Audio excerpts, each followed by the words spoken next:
వాళ్ళని వెనక సీట్లో పంపించు. ఇదేంటిది ఇక్కడ కూర్చున్నారు?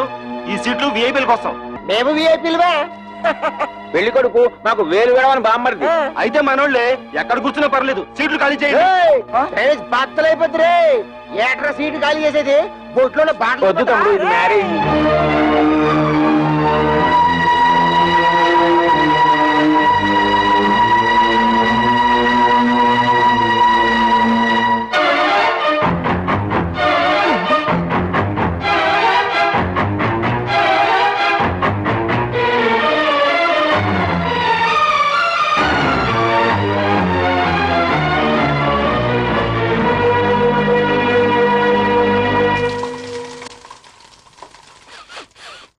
అమ్మో, వంటశాలలో పోపు మారిపోతుంది.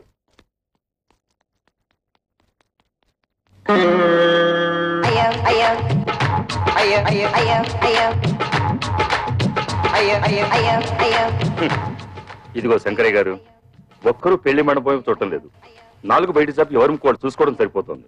అయ్యా, నాదో చిన్న సలహా. ఏమిటి? ఇప్పుడు వీళ్ళందరి వాళ్ళకం చూస్తుంటే వీళ్ళంతా మిమ్మల్ని నాలుకలు పెట్టి వెక్కిరిస్తున్నట్టుగా ఉంది. ఈ టైంలో మనం ఒక పని చేస్తే బాగుంటుంది. చెప్పు.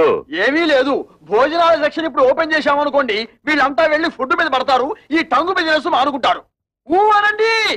కరెక్ట్, మంచి సలహా ఇచ్చావు. వెళ్ళే పని చూద్దాం పదండి. ఏమండి, భోజనాలకు వెళ్దాం. ఏమండి, తిండి.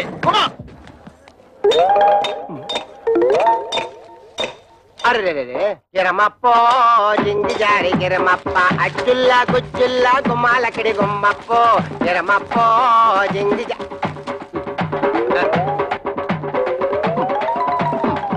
గిరమప్పో జింగి జారి గిరమప్ప అచ్చుల్లా గుమ్మాలకిడి గుమ్మప్పో గిరమప్పో. అల్లుళ్ళు ఇంత మంచి వాళ్ళని నేను ఊహించలేదండి. వాళ్ళు ఖరీదైన బట్టలు కొనుక్కుని కూడా మనం బట్టలు పెట్టామని వాటినే వేసుకున్నారు. ఇందాక పెద్దలుడు పోపు మాడిపోతుంటే వంటగదిలోకి వెళ్లి వంట సెట్ చేశాడు. అల్లుళ్ళు మనే దర్జాకు పోకుండా రెండో అల్లుడు ఆకులు ఎత్తి పడేస్తున్నాడంటే గిరమప్పో జింగి జారి గిరమప్ప అచ్చుల్లా గుచ్చుల్లా గుమ్మాలకిడి గుమ్మప్పో గిరమప్పో జింగి జారి. ఏంటయ్యా? మీ మామగారిని డబ్బులు అడిగావా? ఎందుకు? ఎందుకంటే నా బాకీ ఎలా తిరుగుతావు? హరిశ్చంద్రుడికి విశ్వామిత్రుడు టైం ఇచ్చాడు, నువ్వు అప్పుడే తగులుకున్నాడా? ఇలా డబ్బు ఇచ్చి తిట్టించుకోవడం అంతిదే.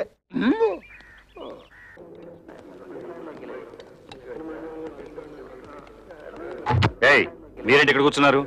ఇక్కడ ఎంపీలు మినిస్టర్లు కూర్చుంటారు, మీరు తర్వాత బంతిలో కూర్చుంది. కానీ లేవండి. అన్నం తింటున్న వాళ్ళని మధ్యలో లేపితే కాశీలో గోహత్య చేసినంత పాపం. డ్రైనేజ్ బద్దలైపోతే నేను దేన్నైనా చేయిస్తాను కానీ ఇన్సల్ట్ మాత్రం చేయించలేను. భరించక ఏం చేస్తావు? ఏం చేస్తాడా? తిరగబడి తిరగమూత పెట్టాడంటే పెళ్లి కాస్త పెంట అయిపోతుంది. ఆగండ్రా, పెళ్లి పందిరని ఆలోచిస్తున్నాను. మర్యాదగా పెళ్లి కొడుకుని తీసుకెళ్లి కూర్చోబెట్టండి, లేదా ఇక్కడ జరగబోయే దానికి నేను బాధ్యుడిని. చూసే బొమ్మడితే మమ్మల్ని ఎంత అవమానిస్తున్నాడు. ఆయన కావాలి మేం కావాలి తెలుసుకో.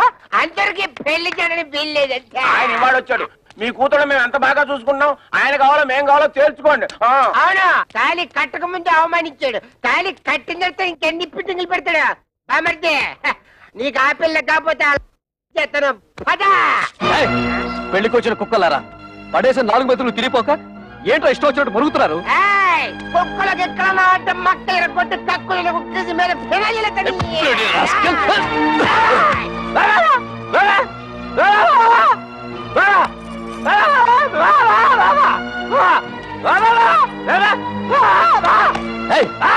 ఏంటో ఊర కుక్కలా మురుగుతున్నావు? తరుగుతుంటే ఆపలేని మగాడు. ఏమిటి నీ ఉద్దేశం? అంటే ఈ పెళ్లి ఆపేమంటావా? కొడుకు పెళ్లి ఆపమని నేనే కాదు, ఏ తల్లి అందు. కానీ కళ్ళ ముందే కూతుళ్ళ బతుకులు బలైపోతుంటే ఏ తల్లి చూస్తూ ఊరుకోదు. నువ్వు ఇంకొక మాట మాట్లాడేవంటే కన్న తల్లని కూడా చూడను. గిరి, నువ్వు ఊరుకో. ఇంకో చూడండి, చేసింది తప్పని మీరు మా మావారి కాళ్ళ మీద పడి క్షమాపణ చెప్పుకోండి, లేదా ఇంకొక క్షణం కూడా ఇక్కడ ఉండడానికి వీల్లేదు. పులిస్త్రాకుల కన్నా హీనంగా చూస్తున్నప్పుడు ఇంకా మనం ఇక్కడ ఎందుకు? పోదాం పనండి.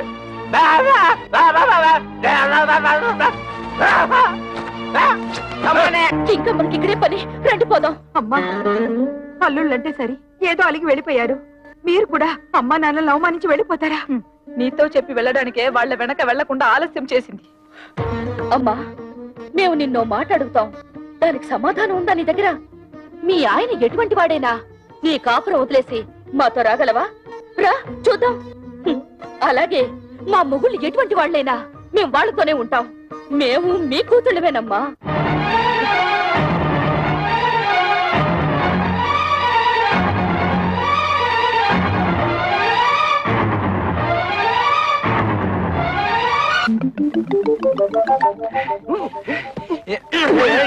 ఏంటో అలరే టంగు ప్రాక్టీస్ చేసిన తర్వాత కా వస్తుందన్నారు, కాయ వస్తుంది. బాబు కృష్ణ కృష్ణను కృష్ణ కృష్ణ దానిదేముంది ఆఫ్టర్ ఆల్. మళ్ళీ ఆపరేషన్ చేసేద్దాం. అయ్యి బాబోయ్, ఇప్పుడుగా పోలేను, సొమ్ము ఖర్చు పెట్టాను. ఇంకా నా వల్ల కాదు, అసలే జిడ్డు కేసులు. రండమ్మా రండి. అబ్బాయి పెళ్ళయ్యాక ఒక్కసారి కూడా ఇటు పక్కకి రాలేదు. వాళ్ళు పెళ్లిలో కోపగించుకుని వచ్చేసారు కానీ వాళ్ళలా నేను పట్టుదలగా ఉండగలనా? పిల్లల్ని ఒకసారి చూసిపోదామని. ఈ కాలం పిల్లలకి అవన్నీ ఏం తెలుస్తాయి? కవిత ఎవరొచ్చారో చూడు. వెళ్ళొస్తా వదినా, తాండా వదినా. ఏ పెళ్లిలో మీరంతా కలిసి చేసిన అవమానాలు భరించలేక చచ్చావా బ్రతికావా అని చూసిపోదామని వచ్చావా? మేము చావు పౌరుషం లేని మనుషులం కదా, మేమెందుకు చేస్తాం? ఎందుకే అంత మాటలు? ఆ పెళ్లి మండపంలో అందరు మగవాళ్ళు అలా మాట్లాడుతుంటే నేను ఒక్కదాన్ని నేనేం చేయగలను? తాళి కట్టే రోజు నుంచి మీ నాన్న నన్ను పెళ్ళంగా చూడలేదే. తలుపు తాడు కట్టిన పాడిగదిలా చూశారు. ఒక్కసారైనా ఆయన నా మాట వినుంటే మీరు ఇంకా పెద్ద చదువులు చదువు ఉండేవాళ్ళు, ఇంకా గొప్ప గొప్ప సంబంధాలు దొరుకుండేవి. ఇంతకాలం ఆ ఇంట్లో పని మనిషి కట్టే హీనంగా కాలం గడుపుతూ వచ్చానే.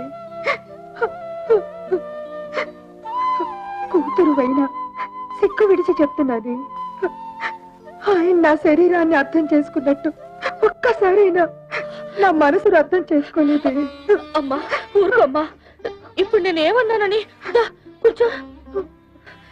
ఏదో కోపంలో అంటే ఇంత బాధపడతావు ఎందుకమ్మా? ఏడో కవిత. అక్క కస్తూరి, ఏమైందక్క? ఏమైంది? ఇంట్లో ఏమన్నా గొడవ జరిగిందా? ఒట్టి గొడవ కాదే, మా ఆయన నన్ను గొడ్డును బాదినట్టు బాదాడు. ఈ చెయ్యి ఎత్తలేకపోతున్నాను, దించలేకపోతున్నాను. నా పెంటడు ఇలా చేశాడంటే దీన్ని వంటాడు, దీన్ని అనరా అని మాటలని మెడపెట్టి బయటికి గెంటాడు. Bloody old cooking rascal. అలా ఎందుకు చేస్తున్నారే? వాళ్ళకి ఏమొచ్చింది? పోయే కాలం పెళ్లిలో మీరు వాళ్ళని బాగా గౌరవించారు కదా, తట్టుకోలేక పిచ్చి చేష్టలు చేస్తున్నారు. కవిత, వాళ్ళు చచ్చినా మారరే. వాళ్ళు మారిపోయారని మనం నమ్మాం చూడు, అందుకు మన చెప్పుతో మనం కొట్టుకోవాలి. వాళ్ళతో కాపురం చేసే కన్నా గుక్కడి విషయం తాగి చావడం నయ్యో. అవే మాటలే. వాళ్ళు మీ మీద చేసుకునేదాకా వచ్చారంటే ఇక మీరు వాళ్ళ ఇంటికి వెళ్ళక్కర్లేదు, ఇక్కడే ఉండండి. వాళ్ళంతటి వాళ్లే వచ్చి క్షమాపణ చెప్పాకే వెళ్ళండి. ఈలోగా నేను వెళ్ళి వాళ్ళని 4 కడిగేసి వస్తాను. కవిత, ఇది మొగుడు పెళ్ళాల మధ్య గొడవే, నువ్వు వెళ్ళి రభస్ చేయకు. రభస లేదు, గడిది గుట్టో లేదు. నువ్వెలాగో అడగలేవు, వెళ్ళి నన్నేనా అడగనే. ఎందుకు నేను ఊరుకుంటే రేపు రోడ్డు మీద పడేసి కొడతారు. ఆడవాళ్ళని మరీ లోకుగా చూస్తున్నారు. ఇడియట్స్.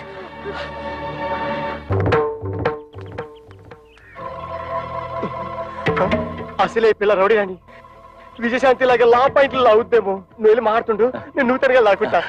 కూడా ఉంటా బాబు. ఒంటరిగా చేసి ఒంటి కాలి మీద లేచి నూతులోకి దోషేస్తుందో ఏమో. నాకు అసలే ఫోర్స్ ఎక్కువ, తొందరపడి చేసుకుంటానేమో. లేడీస్ కదా, బాగోదు.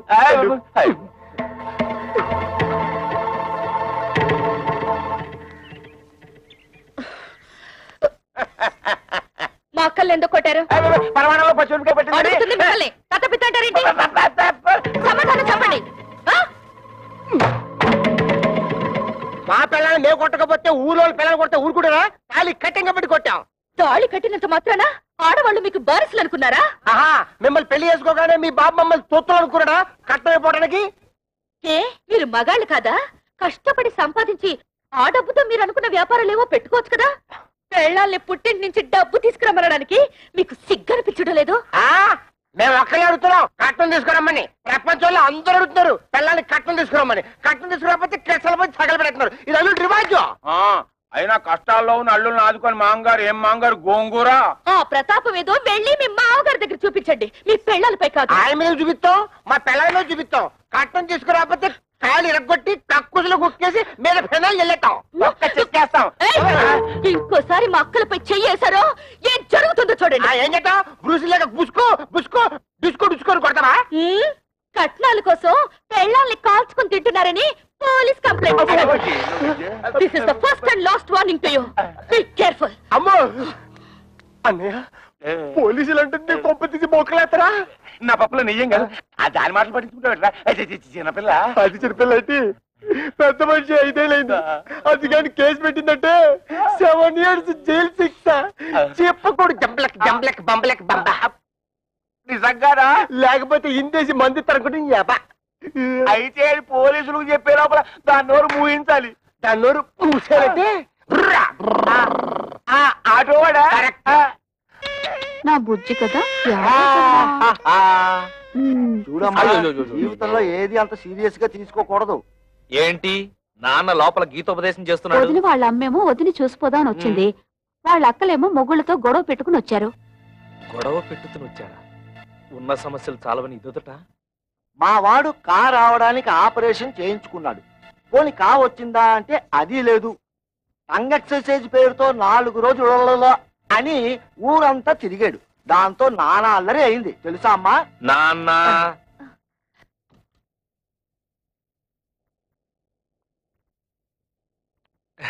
ఎప్పుడొచ్చారు అత్తయ్య? కవిత అందరూ భోజనాలు చేశారా? భోంచేశారండి. ఏమండి, అక్కయ్య వాళ్ళ ఇంట్లో గొడవ పడి వచ్చేసారండి. ఏం జరిగింది? అరే ఆటో డ్రైవర్, బయట నిలబడి గొడవ పెట్టుతుంటే ఏం బాగుంటుంది? ఏదన్నా ఉంటే లోపల కూర్చుని మాట్లాడుతుందాం రండి. మేము నీతో రిలేషన్షిప్ కోసం రాలేదు. ఆవిడ ఎక్కువ సంపాదిస్తుంటే అశ్విని వారి సున్నిపిండితో నలుగెట్టు కుంకుడుకాయ పులుసు వచ్చి తాలంటూ, అంతేగాని మా ఇళ్ల మీదకి వచ్చి దెబ్బలాడిందా నా బ్లడ్ షారు మరినట్టు మరిగిపోద్ది. పెళ్ళాన్ని కంట్రోల్లో పెట్టినని వాడి ఆటోలే కంట్రోల్లో పెడతారా? ఇంకోసారి మీ ఆవిడ మా ఇంటి మీద పంపించావా డ్రైనేజ్ బద్దలేపోతురా. వాళ్ళింటి తెల్లి వాళ్ళతో ఎందుకు గొడవ పెట్టుతున్నావు? వాళ్ళు ఇష్టం వచ్చినట్టు మా అక్కయ్యని కొడితే నోరు మూసుకుని ఊరుకోవాలా? అడగక్కర్లా? ఆదిగొచ్చిందండి పెద్ద జడ్జి గారు. పులుసులో బెల్లం ఎంత వేయాలో తెలియదు గాని. ఏంటి అక్కడే నుంచి తమాషాలు చూస్తున్నావు? అసలు నీకు నేను చెప్పానే, మీ నాన్న దగ్గరికి వెళ్ళి 1,00,000 రూపాయలు తీసుకురావంటే ఈ ఆటో ఇంటికి వచ్చి ఆటలాడుతున్నావా? ఇంకా ఎంతకాలం కీపింగ్ చేసి అన్నం పెడతాడు రాయే. ఏంట్రా పిచ్చి తొత్తలా మాట్లాడుతున్నావు? మేము మున్సిపాలిటీ పిచ్చి కుక్కలు, నువ్వు ప్లానింగ్ మాస్టర్. చూసావా అన్నయ్య, ఈ ప్లానింగ్ ప్రకారమే అత్తగారిని నీ పెళ్ళని నా పెళ్ళని ఎంట్లో పెట్టుకుని ఆడి మీద వచ్చే డబ్బుతో ఇంకో 2 ఆటలు కొందని ప్లాన్ చేస్తాడా? వాళ్ళేదో బుద్ధి లేకుండా మాట్లాడుతుంటే మీరు కూడా ఏమిటండి వాడితో చేరి? అసలు ఇదంతా నీ వల్ల వచ్చింది. బాబు, దాన్ని ఎందుకు అలా కొడుతున్నావు? తొట్టాలా చంపాలా? ఇది పెద్ద నాయుతురాలు నాగమ్మ. ఆళ్ళ పిల్లల్ని వాళ్ళు తొట్టుతుంటే దీని చెందుతండి. ఈ నిందలను నేను భరించలేను. ఏయ్ ఇట్రా, జీవితంలో కష్టపడి ఒక ఆటో కొనుక్కుని కొత్త ఇన్స్టాల్మెంట్ తోడ తట్టతోడ నేనేడుస్తుంటే మధ్యలో ఈ దొడవలన్నీ నా చెందుతండి. నా చెందుతాయా? ఏమే, మొగుడు తిట్టినా కొట్టినా అక్కడే పడుంటే ఇంత అవమానం జరిగేదా? ముందు ఎవరెళ్ళకి వాళ్ళు బయలుదేరండి.